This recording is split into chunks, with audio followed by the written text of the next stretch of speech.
बहुत सम्यावती लेकर के बैठी जाए, तब जाकर के श्रीमद् भागवत की महिमा का कुछ अंश कहा जा सकता। पर आप लोग बार बार सुनेंगे तो कुछ न कुछ महिमा तो हृदय में आई गई होगी। तो कुछ शब्दों में भागवत की महिमा कहते हुए आगे भागवत के प्रसंगों में प्रवेश करें। नैमिषारण्य क्षेत्र है। नैमिषारण्य भारतवर्ष का एक पावन तीर्थ है, जहाँ पर ब्रह्मा जी ने चक्र छोड़ा था और चक्र आकर के उस जगह शांत हो गया था। तो उस क्षेत्र को नैमिषारण्य कहा गया। या जहाँ पर बैठने से मनस चक्र शांत हो जाए, मन की हुआ हुए मिट जाए, उथल पुथल शांत हो जाए, उसी को नैमिषारण्य। उसी नैमिषारण्य में हजारों की संख्या में संत विराजित हुए। सब संतों ने वहाँ एक सत्र का आयोजन किया है, यज्ञ का आयोजन किया है। यज्ञ का नाम है ज्ञान यज्ञ सत्संग। जहाँ पर जैसे व्यक्ति इकट्ठे होते हैं वहाँ पर वैसी चर्चा होती है। सबरे महात्मा इकट्ठे हुए, सब में चर्चा चलती है। क्या चर्चा चली है? राजनीतिक लोग इकट्ठे होते हैं तो राजनीतिक बात करते हैं, बढ़िया लोग इकट्ठे होते हैं तो व्यापार की बात करते हैं, किसान लोग इकट्ठे होते हैं तो किसानी की बात करते हैं। पर जब महात्मा इकट्ठे होते हैं तो मनुष्यों के कल्याण की बात करते हैं, परमार्थ की बात करते हैं। तो वहाँ संतों में चर्चा चली है कि भगवान के जाने के बाद में भयंकर कलयुग आ गया है, और कलयुग के आने से जो मनुष्य भगत था, जिसके मन में दीनता थी, निस्वार्थता थी, सच्चाई थी, धर्म था, उस मनुष्य के हृदय में हर प्रकार से कलुषता आ गई। आज के मनुष्य में धर्म कहीं दिखाई नहीं देता है।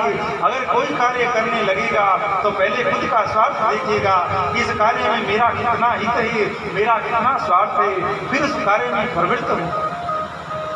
तो संत विचार करते हैं कि बड़ी विडंबना हो गई है। कहाँ व्यक्ति था, हर समय परमार्थ का भाव था, हर समय धर्म का विचार था, पर आज व्यक्ति स्वार्थी हो गया। अपने स्वार्थ के बगैर तो किसी से राम राम भी नहीं करता है, किसी को अभिवादन भी नहीं करता।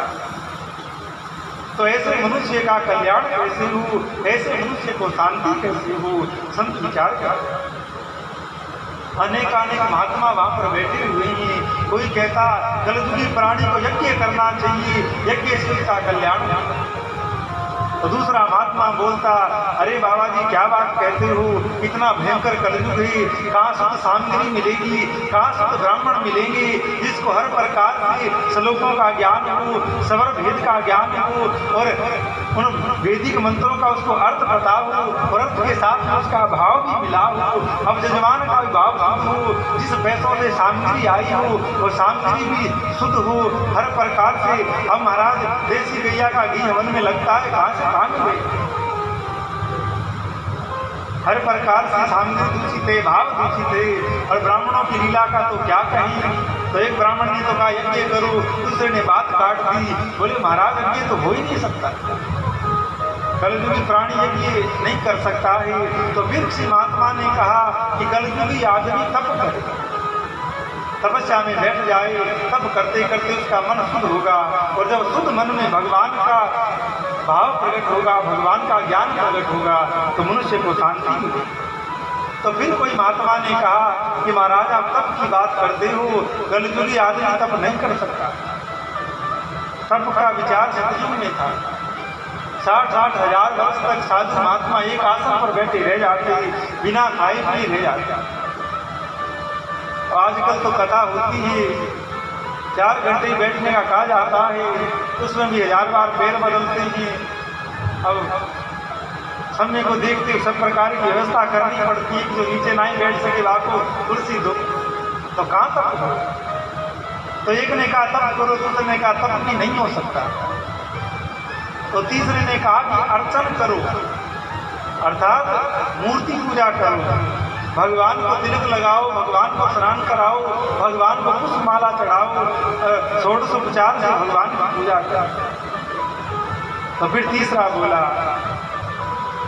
कि कलयुगी आदमी का भाव इतना गिरा होगा कि वो मनुष्य को भी कुछ समझेगा नहीं, वो पत्थर को क्या समझेगा। भी जो साक्षात भगवान के चलते फिरते बनाए हुए जो भगवान है, जो माता पिता हैं, गुरु है, ब्राह्मण है, गाय है, अरे मनुष्य उनको कुछ नहीं समझता है, तो उस पत्थर की बनाई हुई उस तांबे पीतल की मूर्ति को क्या समझेगा, क्या उसकी पूजा करेगा। तो जो बात संत कहते गए, एक बोलता गया दूसरे काटते गए, हर प्रकार से सब बातें निर्मूल हो। तप की बात हुई तो वो भी संतों ने काट दी, यज्ञ की बात हुई तो वो भी संतों ने काट दी। अब दान की बात आई, किसी ने कहा क्यों दान करो, दान करोगे तो ठीक होगा। तो ब्राह्मणों ने कहा कि कलयुगी व्यक्ति अहंकारी होगा, पहली बात तो दान देगा नहीं, और दे देगा तो गाता फिरेगा, गाएगा कि मैंने इतना दिया। अब उसका उस दान से कल्याण होना चाहिए, पर एक तो वो लोगों को बता देगा और दूसरा दान देकर अहंकारी हो जाएगा कि मैंने इतना दिया, तो उसका पतन हो जाएगा। तो दान की महिमा भी कुछ नहीं, देना चाहिए। देखो दान दोगे तभी ऐसे कार्य सफल होंगे। एक व्यक्ति नहीं करवा सकता, और करवा भी सकते हैं, पर ऐसे कार्य सब लोगों के पैसों से हों तो सबको पुण्य नहीं मिलता है। और कलयुगी मनुष्यों की बुद्धि थोड़ी छोटी हो गई, बोले वो करवाता है तो हम तो नहीं जाते। इसीलिए ऐसी व्यवस्था संत लोग कहते हैं कि चाहे वो 1 रुपया दे, चाहे 100 रुपया दे, चाहे 1000 रुपया दे, सबसे ले वो, और सबसे लेकर के ऐसे कार्य हुए तो इस बहाने सब लोग आते हैं। तो देना तो खूब चाहिए, पर संत लोग कहते हैं कि साथ से दो, तो इस हाथ को भी पता नहीं लगे कि कुछ दिया है। पर यहाँ तो पूरे मोहल्ले में पता हो जाता है कि वहाँ ने 5100 दिए और वहाँ ने 1100 दिए और वहाँ ने 3100 दिए।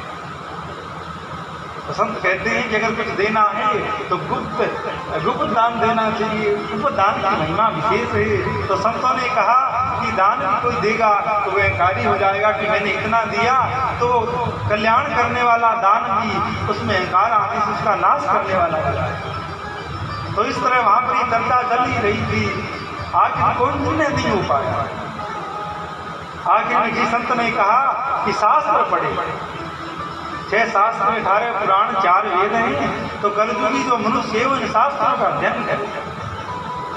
फिर कोई महात्मा उठकर बोला, महाराज आप भी क्या बात करते हो, कलयुगी मनुष्यों के पास में मरने का टाइम नहीं होगा, ये शास्त्र पढ़ने का टाइम कहाँ से?